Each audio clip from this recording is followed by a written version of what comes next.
So I would like to thank everyone who is able to join us today. We're excited to present our third installment in our Chief Compliance Officer webinar series.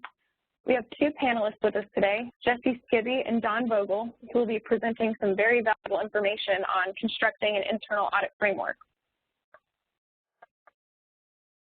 Just to give you a little bit of background about who is Kirkpatrick Price, we are a licensed CPA firm providing assurance services to over 300 clients in more than 42 states, Canada, Asia, and Europe.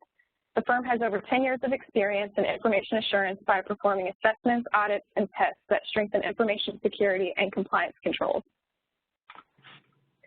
Some of the services we offer are some regulatory compliance services, consulting such as policy and procedure drafting, risk assessment, and internal audit plan development, as well as CFPB readiness audits. We also provide several information security services such as PCI DSS, SSA 16, SOC 2, FISMA, and ISO. I'd like to welcome our first speaker. Jesse Skibby is the former Chief Compliance Officer with 10 years of experience in the ARM industry. As Director of Compliance Services for Kirkpatrick Price, she is focused on assisting clients in meeting regulatory compliance and information security objectives. She has several certifications. She is an ACA Certified Credit and Collections Compliance Officer, an ACA International Scholar, an ISC2 Certified Information Systems Security Professional, a DBA Certified Receivables Compliance Professional, and a PCI SSC Qualified Security Assessor. So before I turn it over to Jesse, I would like to encourage everyone to please use the Q&A feature if you have any questions that come up throughout the presentation. We will spend some time addressing those at the end. Jesse? Thank you, Sarah. I first want to say I thought I had a lot of certifications until I met Dawn. So anyway, we're going to see a little bit more. We're going to see a little bit more about her background in just a minute. But I definitely want to get started on this topic today because we have a lot of material to cover. So Sarah, if you could go to the next slide for me, please. So again, why are we here to talk about internal audit today? Hopefully you already know that because it's obviously not a topic that is taken too lightly. So for you, typically how I like to start these is, where is the information coming from that we're presenting and, where do we get our guidance from? And definitely, the CFPB Supervision Examination Manual is an excellent source of guidance for all of us as we struggle through and are building our compliance management systems. So here, a reference for you, basically it's looking at, compliance rating of companies, are looking at relevant factors that are evaluated and weighed. And here it references the ability and willingness to take necessary steps to ensure compliance and the adequacy of systems, including internal procedures, controls, and audit activities designed to ensure compliance on a routine and consistent basis. So the audit feature that we're going to talk about today is really a piece of that overall, compliance management system, continuous improvement cycle that we're going to go through. And then the next slide I have for you is one more audit reference that comes from the Supervision Examination Manual, page 35, which talks about an effective compliance management system commonly has 4 interdependent controls: board and management oversight, the compliance program itself, the response to consumer complaints, and compliance audit. So when all 4 of these controls are strong and well coordinated, an entity should be successful at managing its compliance responsibilities and risks. So that's a quote directly out of the exam procedures, and it's definitely why we're here today talking about it as a piece of the overall CMS. And one more thing that I wanted to kind of talk about real briefly is, like I said, this is part of our Chief Compliance Officer series. And although we're going to talk a lot about maintaining independence, I do feel like, given the size of most of the organizations that we're talking to today, and obviously there's a variance of that, but a lot of times it's that Chief Compliance Officer that actually is the one who's spearheading the development of the program. So that's why we put it in this series, and that's why we're talking about it today, because people, that we're working with on a daily basis really are looking for guidance. So what we're trying to do today is provide you some practical guidance to help you get started with your internal audit program, and if not get started, then actually reassess what you're already doing to possibly make some enhancements. So if you want to advance to the next slide, basically this is the graphic that we present a lot of times during our webinars that really talks about the cycle of continuous improvement. So the planning stage, of course, is the policy procedure development. Do phase, that's when things are actually in operations, where you're doing some of your monitoring efforts.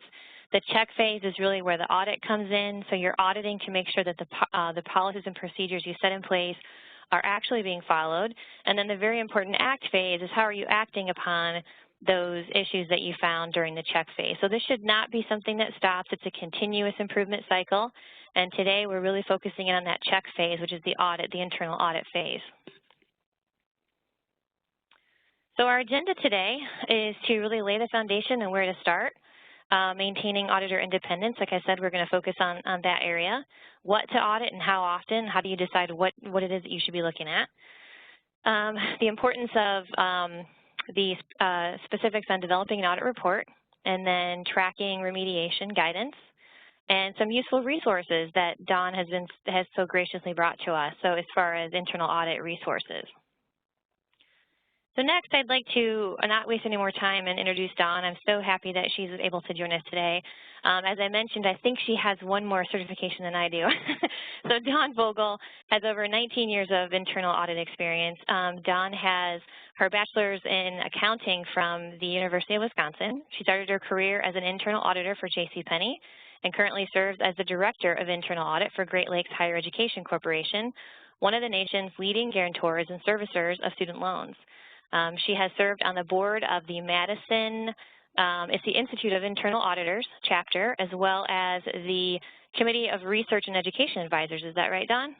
That's correct. Well, first of all, I want to tell everybody, I met Dawn in person, and having 19 years of experience in internal auditing is very impressive, and I think you must have been at least 10 when you started. That's a long time, and I cannot stress enough how glad I am to have you join us today, because you really bring a lot of insight to this audience today. So thank you so much for joining us, Dawn. Well, thank you for the invite, Jesse. I'm always happy to talk about internal auditing, and thanks again for the warm welcome.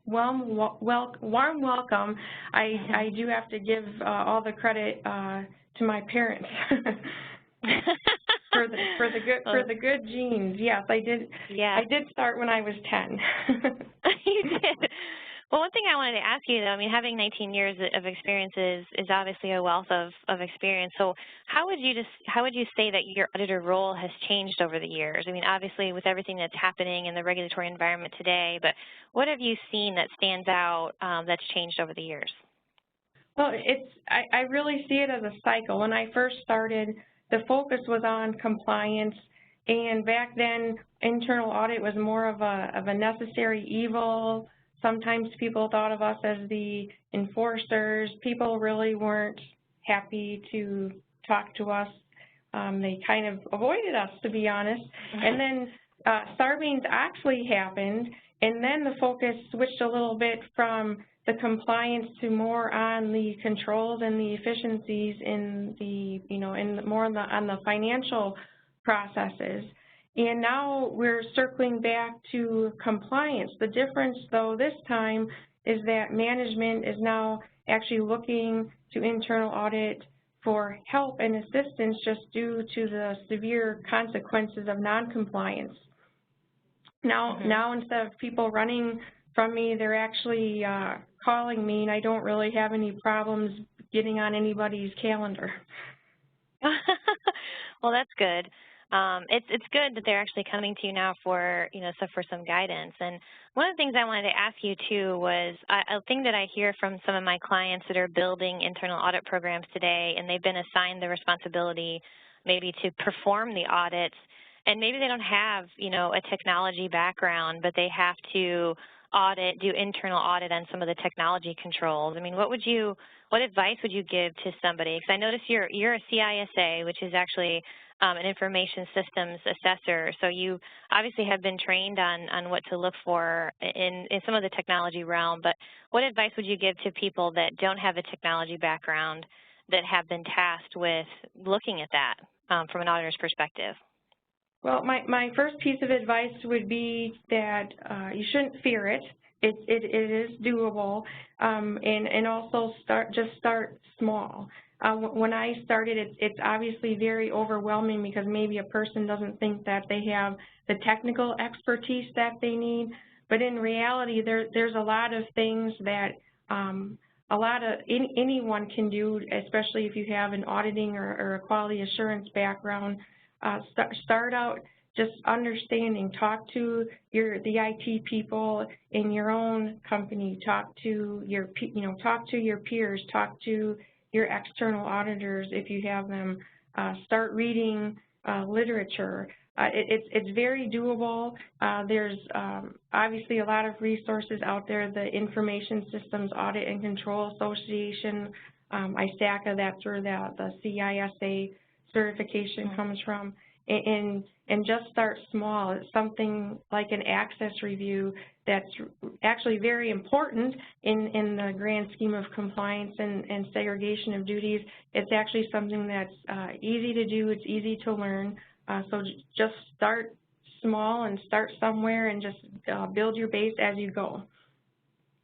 Yeah, I've definitely learned that, during our conversations, Dawn, is that, I mean, working for an audit firm myself just the last year and a half, but being on the other side of audits before that, I'm thinking about people in general have to be pretty inquisitive, people, but I think there's enough resources out there that, if you have those personality traits and that willingness to learn, that, with some of the internal auditor resources that we're going to provide later, as well as what you said, just not being intimidated by the process, but asking a lot of questions, being very inquisitive and, looking for those areas of risk. I think people can get started with doing this if they have those, those tools.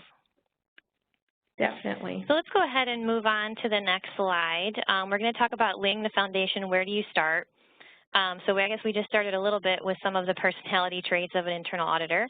But some core components of an audit program. It's very, very critical that a person in charge of performing the internal audit has the established authority, or the audit program itself.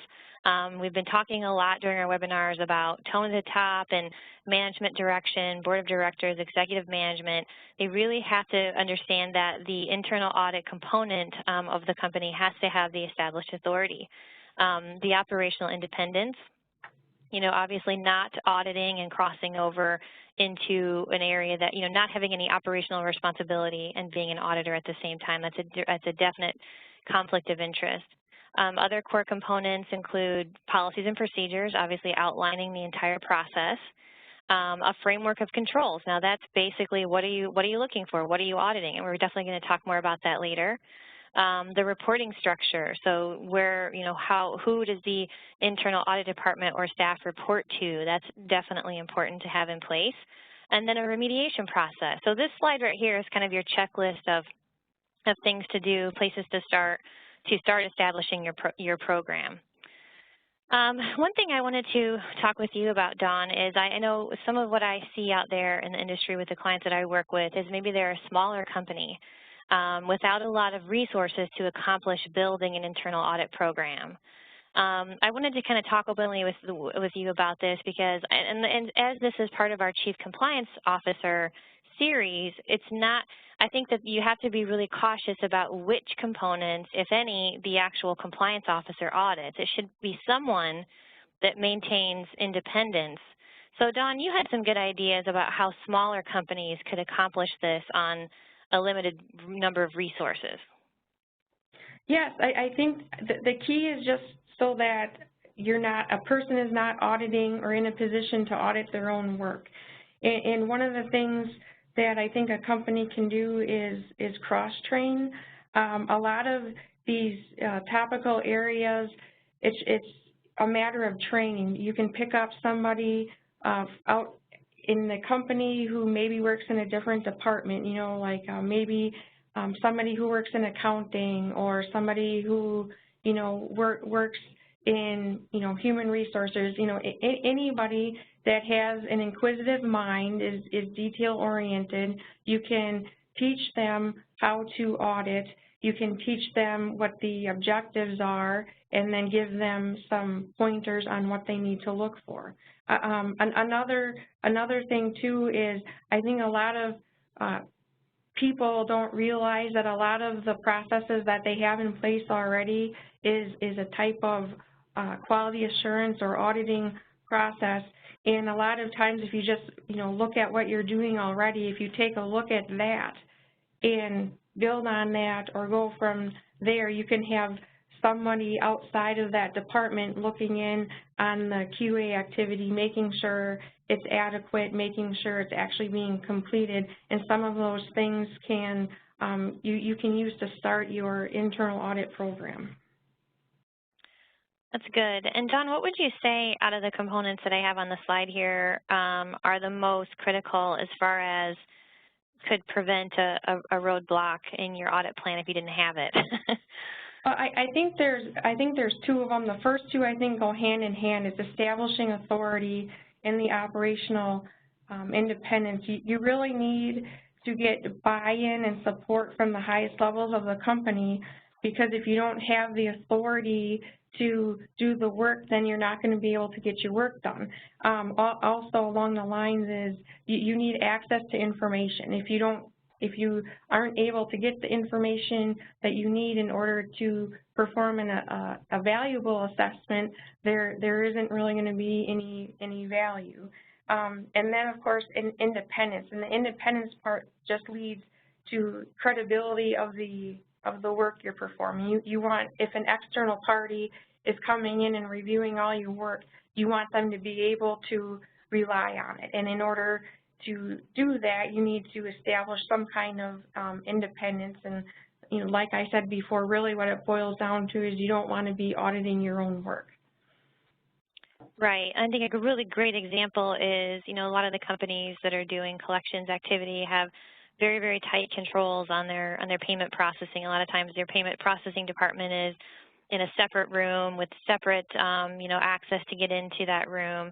I guess I'm just thinking openly now about if you don't have access to ask the questions or to be able to collect the necessary evidence to be able to do double checks on that process, then you're never going to get beyond square one. So that authority to be able to audit, I definitely echo, is so important, because if you don't have the ability to audit the pieces that you need to be examining, if they don't give you permission, say, for example, to look at that information, you're never going to be able to gather your audit evidence and be able to come to any type of conclusion. So having authority is definitely step number one. You have to be able to have that right. I don't know if I would say step number one, maybe operational independence, but you're right. The two of them definitely go hand in hand. So we're going to move on now to what to audit and how often. So now we're kind of shifting gears into, let's say, for example, you've got your audit department kind of established, you've got your authority. Now, how are you going to establish what to audit? So, and like, we've been talking about in a lot of our past webinars, using a risk-based approach is definitely key here, because, understanding where your risks are and making sure that you have the right controls in place that are working to mitigate that risk is really what you're auditing, because the audit process is looking for other ways to improve upon the controls that you already have in place. So we're definitely going to talk more about that here, but understanding where and how your business deals with consumers, and including all points of contact. So not just, the consumers on the phone that you're speaking to.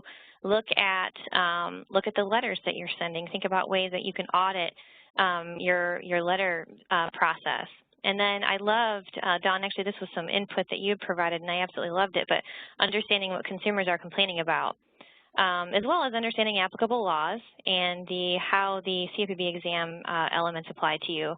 But let's kind of drill down on this a little bit, understanding what consumers are complaining about, because this really goes back to the risk.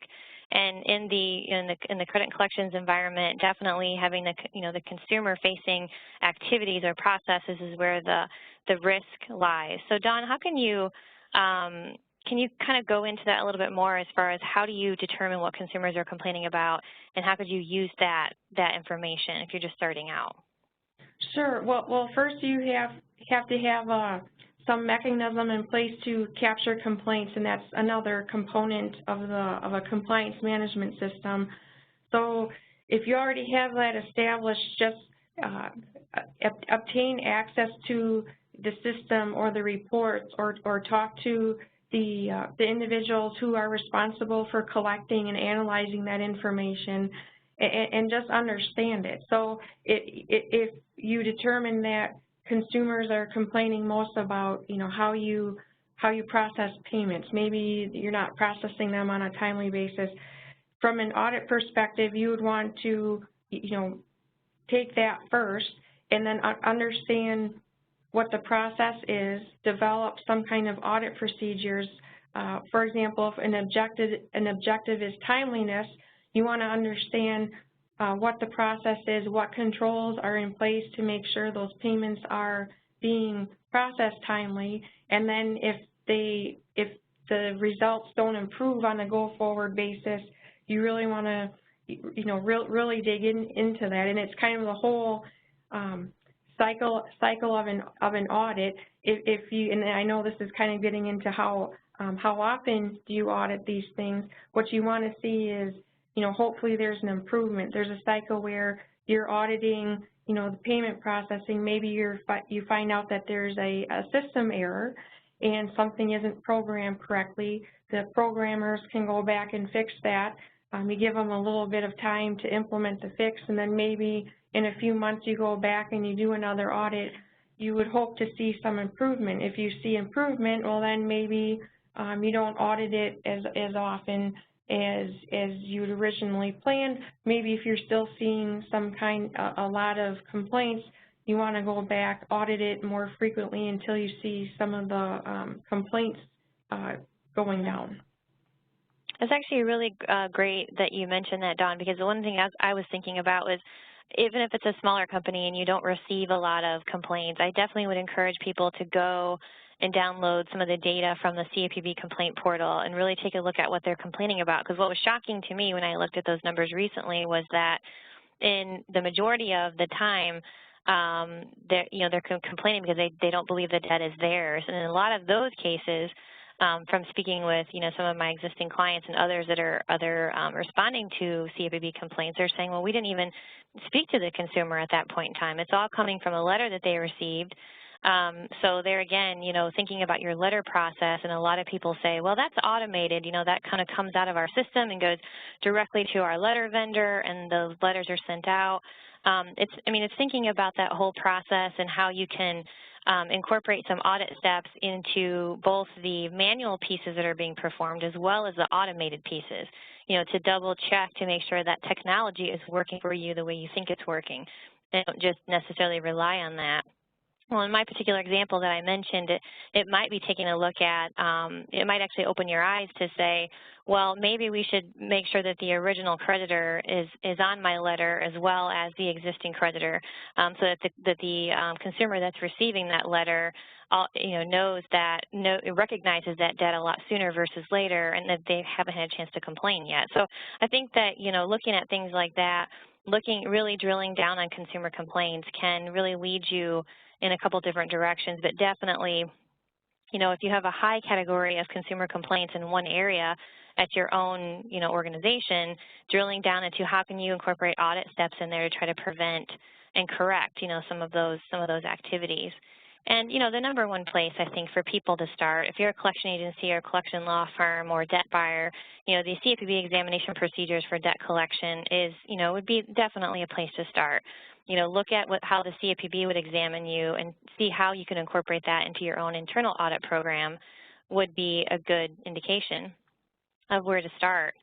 And also, Dawn, we just threw a lot of information at people as far as where to go. But what advice would you give to people that were just starting out? They really have a limited number of resources. They're trying to draw upon maybe others in the organization. How would you advise them to start? I would just, pick one thing first, get a program set up, there's other clues too. You can look at what your customers are asking you for. Because obviously, I think in the industry we're in, our customers are asking us to provide a lot of, information for their own, regulatory compliance requirements. So that, take that in combination with what's my biggest complaint? What are my customers asking me for? That's what I would start with. I would start with that one thing, set up an audit program, get something done, get a process set up.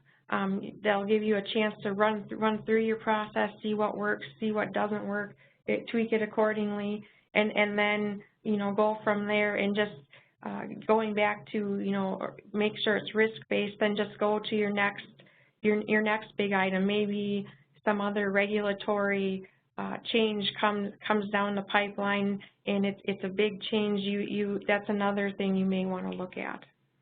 That's a great point. If something has recently changed and you need to kind of follow through with the audit process to make sure that people are adapting to the change is working properly. Another thing that I just thought about when you were saying that is, this third-party debt collection industry, the ARM industry right now is so, it's so overwhelmed with client audits. So clients are coming in to audit on a very, very regular basis. And I think that, if I was in that position today and I was building an audit program, I would take a look at what is failing, what are the areas that are coming back as remediation items in the client audits. I mean, I think that would be an extremely high-risk area because repeat findings for a client audit are really high risk to any organization. I know this from being audited for over 10 years and now on the other end auditing. Repeat findings are always looked at a little bit more critical. So I think taking a first stab approach at looking at what are your clients saying when they're auditing you, and then working that in as a high-risk item as far as your internal audit program would be a great place to start. So let's move on to looking at audit work steps, establishing controls and work steps. I was going to go ahead and toss this over to you, Dawn, because this was a lot of your information here for this slide. You want to take us through this one? Sure. It's really it's very similar to the steps that Jesse was talking about before, the plan, do, check, act. It's actually very similar. One of the first things that I do when I set up an audit, especially if it's a new area, is meet with the key employees to just understand what they're doing. You want to work with the legal staff to understand what the applicable laws are. You want to reach out to any peers that you may have to get ideas, see if there's audit plans. There's actually a lot of audit plans out there already. If you just Google some, auditing, payment processing, or whatever topic you want to look at, there are a lot of things that are going to pop up. Then the key is it's all about making sure that you are meeting your objectives. So in this case, the objective is going to be compliance with the law. Is it done timely? Is it clear and concise? And then you set up your audit plan to ascertain whether those objectives are being met. You'll grab data, files from the operational areas. You'll compare dates to make sure it's timely. You issue an audit report. You want to put findings in there. You want to have a remediation plan. It's very important, similar to not having repeat audit findings. From an audit perspective, it's very important to make sure that you follow up on any issues you identify. That's one way you can prevent repeat audit findings is if you're following up to make sure that the remediation plans the operational management said they were going to put in place are in place. The other thing too is it's very important to document. If you don't document it, it didn't happen. So part of setting up the audit process is coming up with what to document, who do you share your results with. Right, and actually I thought about something when you were just saying, you said something that made me think of this, Dawn, but I think it's important and we're going to get to the audit report in a little bit, but I think it's important for those that are new to internal auditing to understand that documenting remediation and following up with remediation does not necessarily mean, or does not mean, I should say, that you are the individual that is performing the remediation. I think that you can make recommendations as an auditor on a potential remediation, but to maintain that level of independence, operational independence, that it should never be the auditor that actually is the one to implement the recommendations. Would you agree with that, Dawn? That is 100%. Yes. And that goes to, in order to meet that level of independence, being the auditor, your role is to offer a recommendation. The operational management's role is to either accept or reject that. They may have a reason why they don't want to implement your recommendation, and then that's for the internal upper level management individuals to decide whether or not that's appropriate. If you happen to have an audit committee, the audit committee would be kind of the in-between to validate the decision that was made. Right. Well, let's go on to the next slide. So I actually, what I always love to do during these webinars is give somebody something real to look at. So I've got an example control on this slide. And so, we're talking about establishing, the framework, and I think people that really don't know what that means are thinking, what does that mean? So I wanted to kind of share an example control of what that could look like. I'm not saying that it has to. I mean, I think the controls that you use should be documented, and they should be, like you said, clear, kind of clear and concise, and what's your objective as far as what is the control. And a lot of times I think these controls could come directly from your procedures, or your policy statements, so making sure that this is the control, this is what I say. I've made the statement, the board of directors and senior management have said this is the objective that we're reaching. So think of a control, I guess, in that meaning, as far as this is what we are attempting to achieve.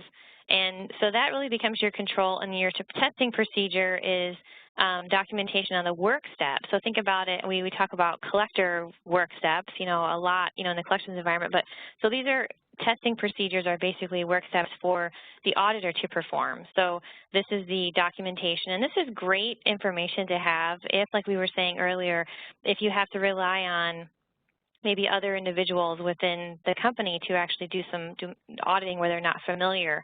So giving them some more guidance as far as these are the exact steps that I want you to provide. I want you to review policies and procedures describing the controls in place, requiring proper authorization from the consumer. So this is an example of, how you would potentially audit EFTA. So how would you audit the controls surrounding around what do you say your policies and procedures are? And then I think we're going to show you in a little bit, like how you document and how you would maybe recommend remediation. But this is an example list of controls. So I guess, Dawn, I wanted to ask you, what is your experience with issuing testing procedures to either a new auditor or an auditor that doesn't have any subject matter experience? Like, what's the best way to develop a testing procedure? Well, it's for a new person, it's very important to work closely with them to make sure that they understand what it is that they're doing. They have to understand what they need to do, what the law says, what controls are in place, and then they have to understand, where to get the information from. It's really all the parties, the auditors and the operational people working together to make sure everybody has the appropriate information so that the proper assessment can be made. Working with the person, frequently, sit down with them, explain to them what they need to do, go over a couple examples with them a few times, and then go back a lot to make sure that they're understanding. Yeah, and I think I said earlier, too, something about utilizing procedures, but sometimes it's more beneficial to ask more open-ended questions, right, versus detailed, for the auditor to actually ask an individual performing the function versus having a very, very specific, testing procedure like I have listed here. It might be, depending on who's performing the audit and how well-versed they are in actually the function, sometimes asking a more open-ended question could, and going back and doing more research and making sure they're actually following it. But there's definitely different ways of asking and listing controls. I just wanted to kind of highlight that because it might be more beneficial to use more of an open-ended line of questioning. But what I've shown you here is pretty detailed. I think depending on the topic, and I think EFTA is a great example of a more detailed topic that you want to make sure you're following what is federal law regarding EFTA. So I'm going to move on, I guess, now to frequency. And we've touched upon this a little bit throughout the presentation, but how do you go about establishing how often, should you perform the audit or look at the control? So we're suggesting to establish a frequency of control is based on, of course, risk. Identify the vulnerability. So it's important to understand what is the vulnerability associated with that control. Determine the likelihood. Has it happened before? Is it something consumers are complaining about, like we said earlier, or is there a possibility that it will ever happen? This is a great example of, like I said earlier, using like the CFPB complaint to look at what are consumers complaining about potentially other agencies or other law firms or other companies similar to yours. So is it possible, and has it happened before, might determine how often you audit that. So, and then obviously measuring the overall business impact, what could possibly happen to the business in order, if this happens. Is it a consumer lawsuit? Is it a violation of law? And what are the total number of consumers affected? Like I said, sending the letters out is obviously affecting a large, if not all, percentage of consumers in your database. So definitely, what is affecting the most consumers and what is the overall business impact is definitely ways that you can use to establish frequency. And I wanted to ask you, Dawn, is there anything else that you could think of here that might determine frequency? Yeah, I think we touched on this a little bit because we were talking about automated processes versus manual.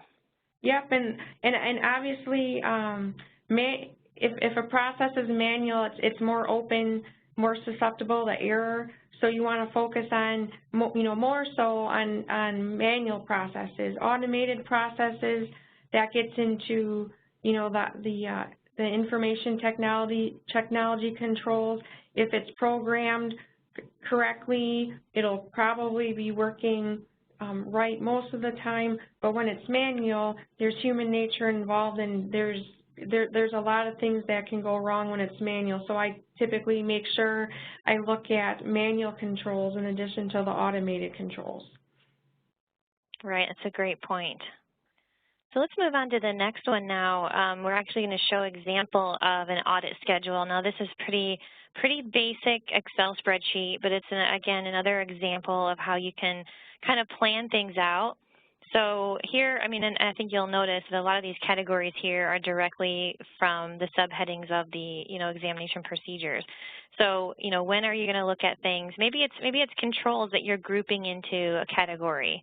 So you're realizing that, annually you're going to look at your affiliates and third-party relationships because that's when you are performing your, the audits of the third parties. So maybe you do that, and actually there's a typo on my slide because you wouldn't do it January and April and July if it was annually. So obviously I just caught that. But complaint management is maybe something that you look at quarterly. You're going to look at that more frequently because that's obviously a high-risk area. So this is just an example. Obviously, don't rely on this to build your internal audit program because there are typos on my slide. But it's really meant to just represent this is what an audit schedule could look like. You could have the actual control listed, or you could kind of group controls maybe into categories or groups and say, this is what I'm going to look at monthly, this is what maybe I'm going to look at daily. So, establishing a frequency and then having a schedule of when you're going to look at that. So I think in this example, how I see this being functional is you can say, okay, in January, what are all of the items that I'm going to look at? So that's just a way of putting together an audit schedule. So there, you're showing anyone who's auditing your internal audit program, you're showing them that you have a method of tracking, when do things need to be looked at, and then obviously making sure that you follow up with those when you say you're going to do that.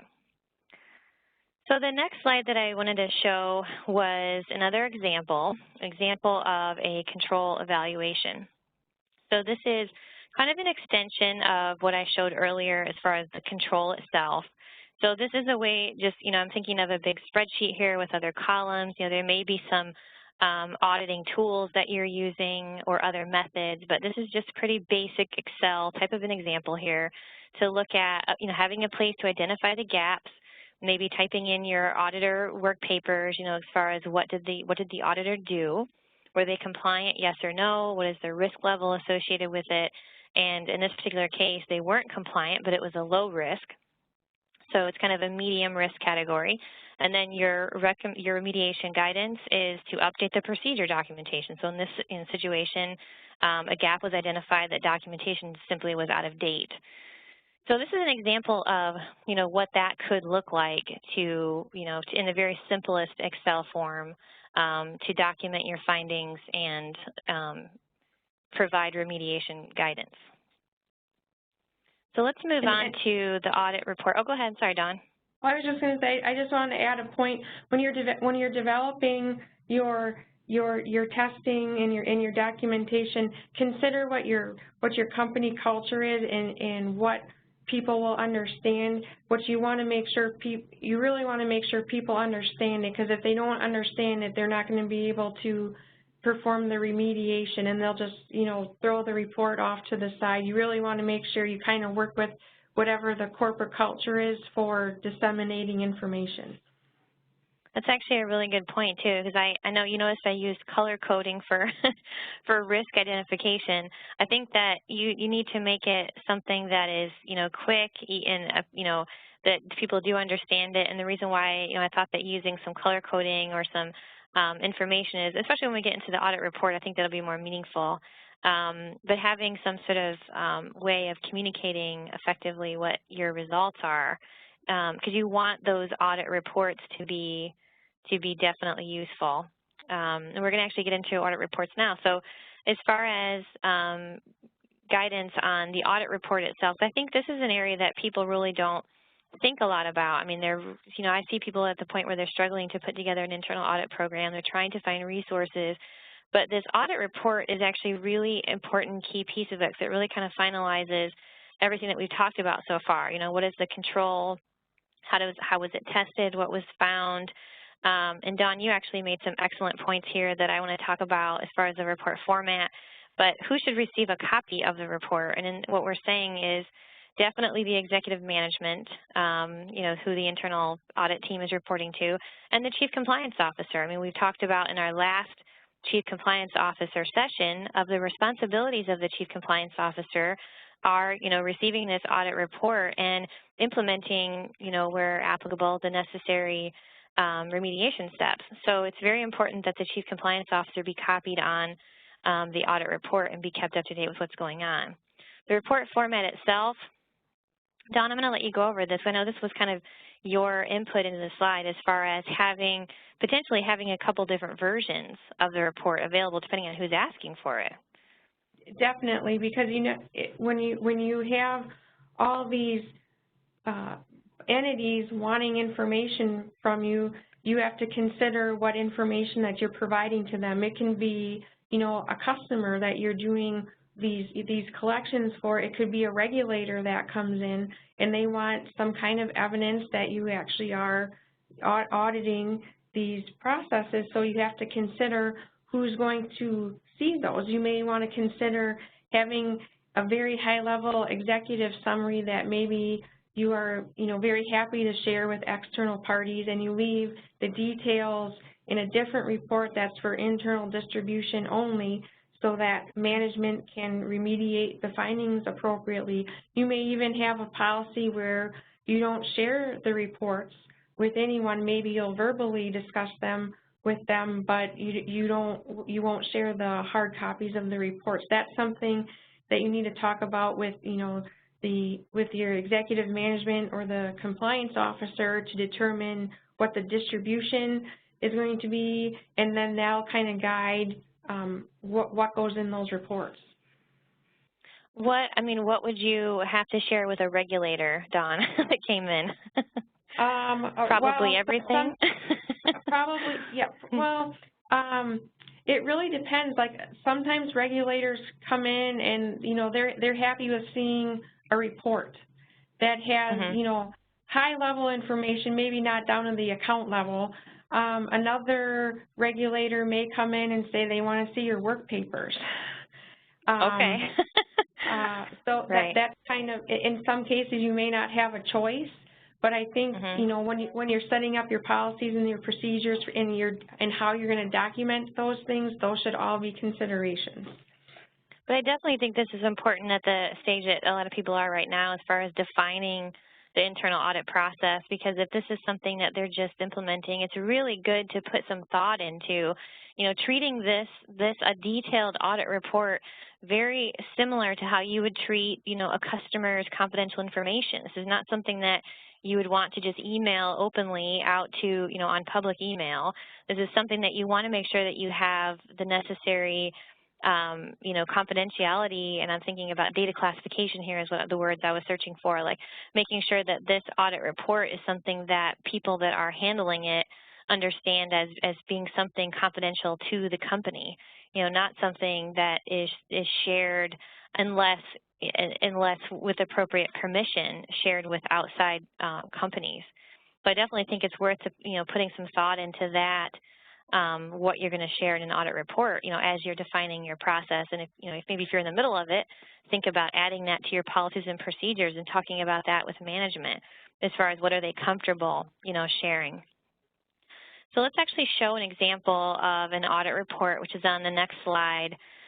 This is my, you know, EFTA controls that I showed earlier. It's showing the control standard, are they compliant, yes or no, and kind of a risk level and a remediation, you know, recommendation. So this does not include the auditor work papers or, you know, what the auditor examined. It's simply, you know, saying at a high level, are they compliant, yes or no, and is there risk associated, you know, with the actual control. So I think we kind of already talked about, you know, what to consider when publishing the report, but I think that's pretty much it for this one. I know, Dawn, we had some stuff to talk about here, but we talked about it on the last slide. So I think, I wanted to make sure that I reminded everyone we're really getting close to the time, really, really close to the time where we want to address any questions that you have. So please use that Q&A feature on WebEx to ask questions if you have any. We would love to hear those.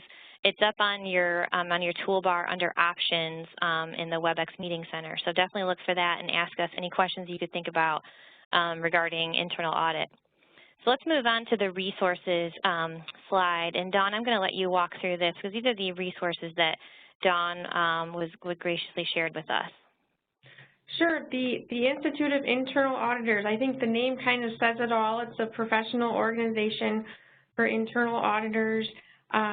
They have example charters. You can get example policy and procedure guidelines for an internal audit like department that you can just grab the templates and insert your own information. Knowledge Leader, that's a place where there's a lot of audit programs. That is subscription based. It only costs a couple $100 a year per person, and obviously it's the more people you have, the less fee it is.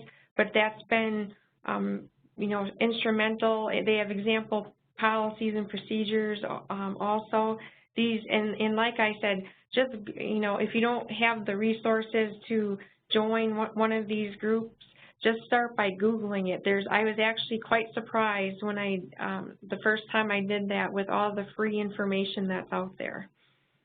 I was surprised at that too. I actually did that after we talked about it, Dawn, and did see some things pop up I was really surprised about. So definitely, you know, trying that to see what people have shared. And it's obviously just a resource. I mean, it's like we said, it needs to be a risk-based approach that you do yourself, but definitely there's always good information out there. And one thing that I actually added here was the ACA compliance checklist. I think that's on the ACA website. I think it's around $100, something like that, but it does kind of go through, and it's very similar to walking through the examination procedures for debt collection, but it's structured a little bit better. I think it's in Excel format, so it might be easier to use as far as getting started, but it's definitely a good list of controls to start with as well. So the next thing, I guess, I think that pretty much concludes what we were going to talk about today. We had our next slide kind of goes over some of the Kirkpatrick Price readiness audit services that we do. Our CFPB mock audit, if you will, is really broken into two pieces where we do an evaluation of the system design and then obviously coming on site for a test of operational effectiveness. So I think that concludes what we had to talk about today, Sarah. I'm going to turn it back over to you. Great. Thank you, Jesse and Dawn, very much for your time and insight today. Really valuable information was shared. I do want to let everyone know that I will be sending out a follow-up email with a download to today's presentation, which will also include hyperlinks to those resources that were shared today. So we do have a couple of questions. Let's see. Who would audit the compliance department of the company if you should not audit yourself? That's a great question. Yes. I'm going to go ahead and take a stab at it first, Dawn, and you definitely chime in. I think that, I've actually seen, maybe the president or the owner kind of step up to take some of that. It really depends on the organization. I know that's not a very good answer, but I think that, making sure that there's independence is what we've been talking about. So if there is another, maybe a similar in structure as far as, thinking about the organizational structure, maybe a peer, a manager that could learn some of that area and perform that audit, just to make sure that there's independence is what you need to do. I don't know, Dawn, do you have anything to add to that?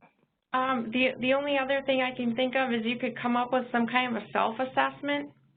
And that's one of the tools that's out there. If you Google it or go out on the Institute of Internal Auditors website, they actually have, like a how do you self-assess an audit department. And then what you can do is just have a peer kind of look at that and validate it. Where the nice part about that is you could have the peer wouldn't necessarily have to know everything, but they wouldn't have to look at everything. They would just have to have enough knowledge to validate that your assessment is accurate.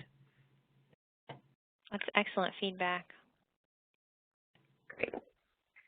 All right, we have another question. If you have a client that performs quarterly audits on payments and letters, can you start by using their audit and remediation issues in your audit log for certain categories? Are you saying, I think the question is looking for a replacement of internal audit? I think that's what I'm hearing.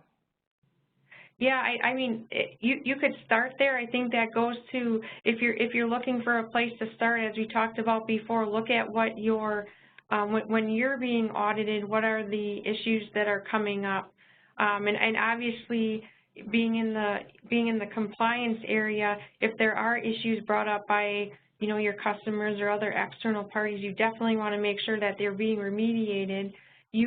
A way to start, if you don't know how to audit or what to audit, sometimes you can figure it out by the questions that they're asking you when they come on site. If they say, I'm going to validate that your payments are timely, and then they're going to ask you for information, you can kind of just copy that if you're looking for a place to start. Yeah, I think I wanted to comment too, because I think what I heard from that statement too, or that question, was that, I hear this question, maybe not, that wasn't specifically to that one, but people are wanting to know if they can fill out their internal audit schedule and slot in what they know their clients are auditing them for. So if their clients are auditing them for payment processing on a quarterly basis, does that qualify as an internal audit function? And my opinion No. on that is no, it does not. No. Yeah. No, definitely not. And I would say you would want, being an internal audit function, you would want to get ahead of that. And by getting ahead of that, hopefully what you'll see is you'll have fewer recommendations from your external parties if the internal audit or the compliance function can get ahead of that. Mhm. Okay. We got one more question. How should small companies monitor IT infrastructure if much of this is outsourced? That's a really great question. I think that it kind of, of course, as a third-party audit firm, I'd like to say that you should obtain their third-party audit report as step one, Yep. to make sure that they're doing what they say they're doing. And I think you're going to be somewhat limited if it's 100%, you know, third-party outsourcing environment. I think what you want, in my opinion, the due diligence required there would be to make sure that they have, you know, you're asking them, show me your internal audit report or your monitoring efforts. And then, so your audit process is to simply make sure that they are following their internal monitoring efforts. And Dawn, what do you think about that question? I would agree with that, and the only other thing I would add is when you read the report, look for any kind of deviations or exceptions or issues that are in the report that you think might pertain to the services that they're providing, and then you want to contact that party and kind of talk through it with them and make sure that they remediated it. That's a great point. As far as ongoing monitoring, I do believe if it's a 100% outsourced environment, you really have no ability to monitor necessarily. But I think during your annual audit or even a periodic audit process, let's say, for example, they're PCI compliant, what I would do is I would ask them, send me your vulnerability scan quarterly. You know, so that is your way of monitoring it's your way of monitoring them to make sure that their monitoring controls are in place. Mm-hmm. You know, you're auditing them. So I think it comes down to, you know, what are they maintaining compliance with, what services are they performing for you, and what can you ask them for to make sure that they're following their own monitoring requirements. And that's all about how the contract is written. I was going to say it also depends exactly. on how the contract is written will kind of tell you what you can and you can't do. That's actually a really good point, bringing up contract terms, because I think that a lot of people, you know, auditing needs to be in the contract with third parties, or you know, your clients need to have the right to audit you. But yeah, that's a good point. All right, well, we have a couple minutes left, and we do have one more question that just came in. Let's see. Okay. Clients at our company are also interested in our internal hiring process. How much should an internal auditor get involved in auditing the HR department? Do you want to take a stab at that one, Dawn, or do you want me to? Sure. What we do is we look at we make sure the controls are in place. So the HR department, if they have a hiring process, we would audit to make sure that they are following that process. There's probably going to be some kind of, you know, like a background check process, you know, an authority, some kind of getting authority from for the level of compensation. We wouldn't audit the decisions that were made, but we would audit to make sure that they're following their processes, like make sure that the person has a background check, make sure that they went through the appropriate onboarding, you know, training, those kinds of things. Well, I would just like to add, I mean, HR is definitely not a protected area in that regard, meaning if you have controls in place and you've got policies and procedures, and I can tell you, I don't think a single client audit that I've went through before did not ask for, you know, show me your hiring process, show me your background check process. That is just something that is most commonly added. I mean, they want to make sure that the people you hire are qualified and that they don't have a criminal or felony background. So definitely adding that into your internal audit, like Dawn said earlier, to stay ahead of client auditors. It's not HR is not a protected area in that regard, and it's definitely something that could be in your internal audit program. Great. Well, that is all the time that we have for today. I do want to let everyone know that the next webinar in this series will be on call monitoring and scoring techniques, and you should be looking for invitations for that to come out sometime in January. If you had any other questions today that weren't answered, I'm going to leave Jessie's contact information up on the screen for a few minutes, so if you want to capture that and reach out to her, she will be happy to answer any further questions that you have. So thank you, Jessie and Dawn, again for joining us today, and thanks for everyone else who came to listen. Thank you. Thank you. All right.